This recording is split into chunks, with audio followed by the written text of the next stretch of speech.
let's talk about guns and the proposed legislation at the Illinois State House that's expected to come up next month.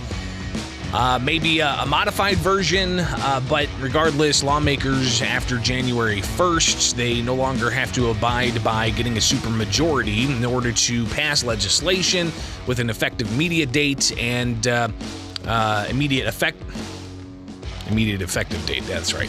Anyways, still early in the morning, and we're here with Springfield's Morning News. I'm Greg Bishop, and we're going to be talking about this quite a bit, the gun debate and gun control, and what's being proposed, how it might rub against the Second Amendment, where a well-regulated militia being necessary for the security of a free state, the right of the people to keep and bear arms shall not be infringed. But the proposal, it seems to do some infringing just by the mere language of it. It includes a ban on certain types of semi-automatic pistols, shotguns, and rifles. It also prohibits the sale and possession of extended magazines, they say, that have more than 10 rounds in the magazine. And those of us gun owners out there, you know that that's kind of actually below the standard when it comes to modern firearms. So what are some of the reactions we've been hearing? We've heard that lawsuits are going to be filed immediately if indeed this thing passes. And I imagine the debate's going to be pretty hot and heavy heading into the new General Assembly. But to add to this conversation with us here on WMAY is John Boch. He is the executive director of Guns Save Life. John, thanks for taking time with us this morning. What's your reaction to this? Good morning, Greg. My reaction to this was to first laugh and then groan. Bob Morgan, smooth, slick oil, smooth-talking used car salesman, is trying to promote this jihad against guns, and I think he's doing it to help Governor Pritzker's presidential campaign and aspirations, because there's no way this thing survives constitutional challenge. It's just not going to happen. And by making felons of people who have the most popular semi-automatic handguns for personal defense with their magazines over 10 rounds, or making America's favorite rifle, the AR-15, something that's prohibitive to have and to buy and all that kind of stuff, along with the magazines to feed it. This guy is, I think he's been smoking too much of that marijuana that he campaigned to pass recreational marijuana here in Illinois. That's what I think. John, the state representative is from Deerfield. I remember even before he ran for state representative, watching him speak at the Deerfield City Council, where they got a ban on certain types of weapons passed. Where do we stand on what governments are able to do with firearms? Can they do these types of selective bans of possessing either semi-automatic weapons or what they call extended magazines? Well, it's not only that, but everyone under 21 is prohibited from having a gun in this bill. My two boys, 4 years old, would have their FOID cards revoked, even though they've done nothing wrong, and neither have I. It's grossly encompassing to everywhere, but the short answer, Greg, is that no, they can't do this. There have already been cases and laws thrown out under the Bruin precedent set this past summer when the Bruin decision was handed down. And I'll tell you, quite frankly, Representative Morgan better be careful, or Illinois is going to have 18 to 20-year-olds that can have concealed carry licenses, as happened in Texas when the Texas prohibition on under 21s carrying concealed in public was challenged under Bruin and was struck down in Texas law. So now 18 to 20-year-olds in Texas can carry firearms on their person in public without a license. So that's where I see it's headed. Bob Morgan, if he's not careful, we're going to see a whole lot less gun control here in Illinois. And I think this bill is going to be what's going to wake up the sleeping giants who say, hey, no, we've had enough. We've had enough. You never you never are satisfied by taking little pieces. So we're going to take a big chunk of the pie back this time. So we've already got challenges when it comes to the FOID card, the firearm owner identification card, making its way through the courts. So we'll watch where that ultimately goes. But with this proposal, I do want to get your reaction.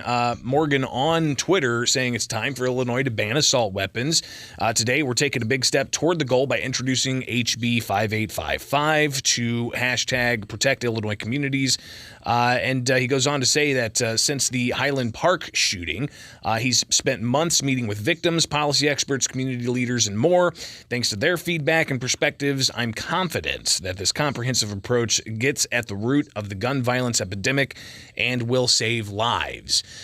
John, you're from an organization, Guns Save Life. Your reaction, especially when it comes to him pointing to a mass shooting where somebody allegedly used a semi-automatic rifle that he was able to purchase legally, getting a FOID card despite police locally filing with state police clear and present danger reports.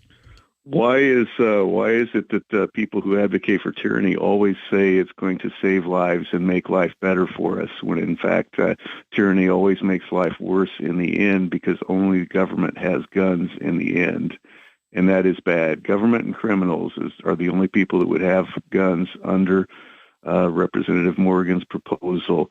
And we're not going to stand for that. He's going to lose in courts, and we're going to take back a whole lot of stuff that we've given up in past years. The FOID Act decision is probably going to come out in circuit court in later this month or in January at the latest. He thinks that gun control in Illinois is an unstoppable, unsinkable ship, kind of like the Titanic.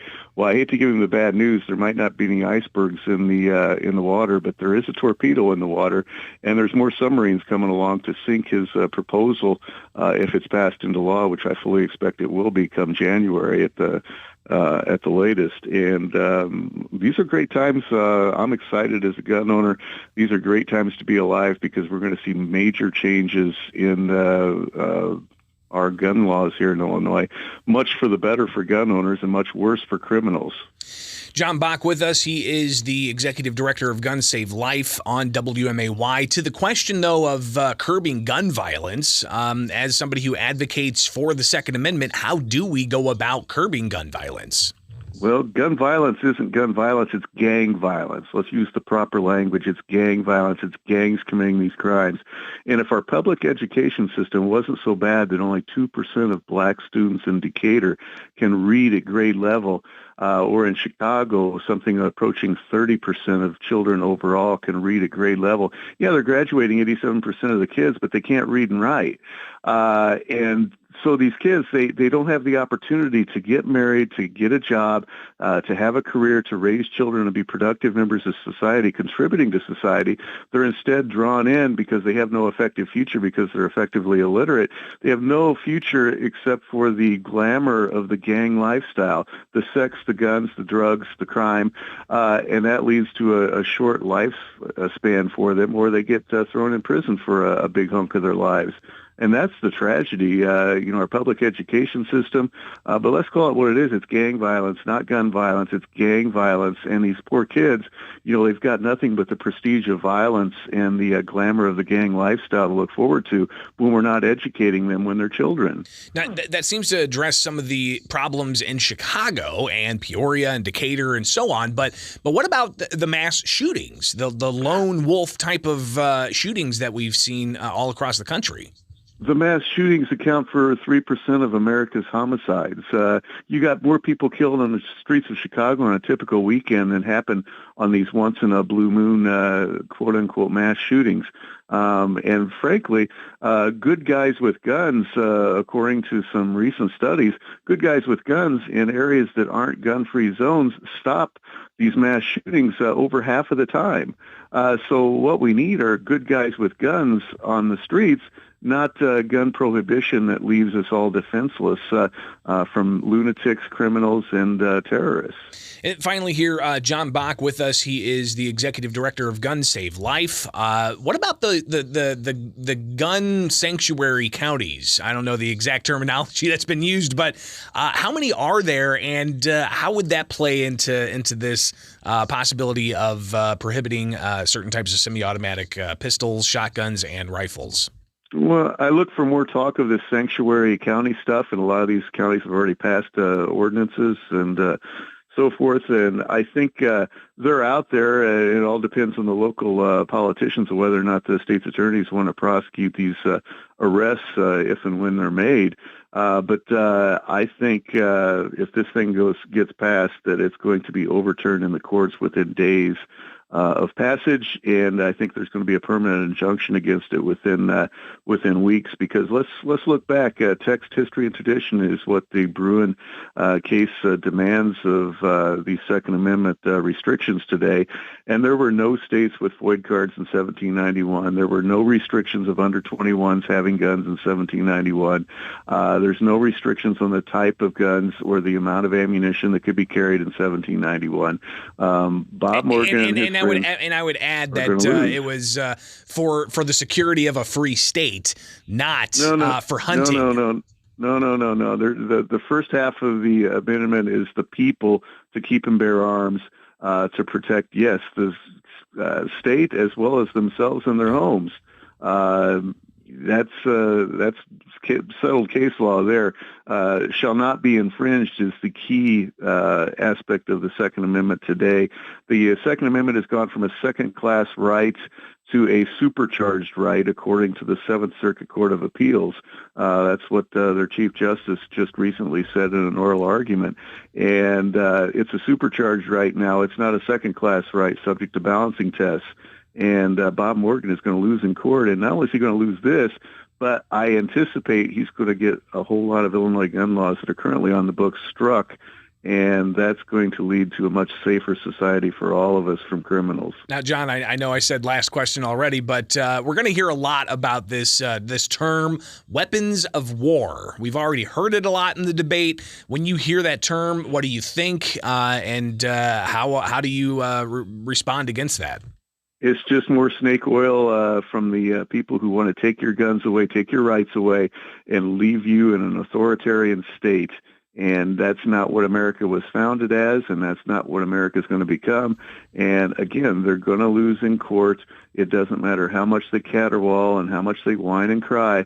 They're going to lose in court, and we're going to have a safer society, no thanks to them, in spite of them. But here's Bob Morgan, a guy who campaigned for recreational cannabis, and he works for a law firm that does cannabis cases. I mean, all you got to do is follow the money. So I don't know who's underwriting this, but follow the money is my advice. These people are just shameless in their efforts to turn Illinois into an authoritarian state. And J.B. Pritzker, I'm sure, is going to campaign on an authoritarian campaign platform for president next year. John Boch, Gun Save Life Executive Director, greatly appreciate you taking the time. And just to let everybody know, I texted him at 4 o'clock this morning to see if he could join me. And he was able to join us. So thumbs up. I greatly appreciate you taking the time this morning. Thanks, Greg. You take care. Have a great day. You too. It is Springfield's Morning News on 92.7 WMAY. Springfield's News.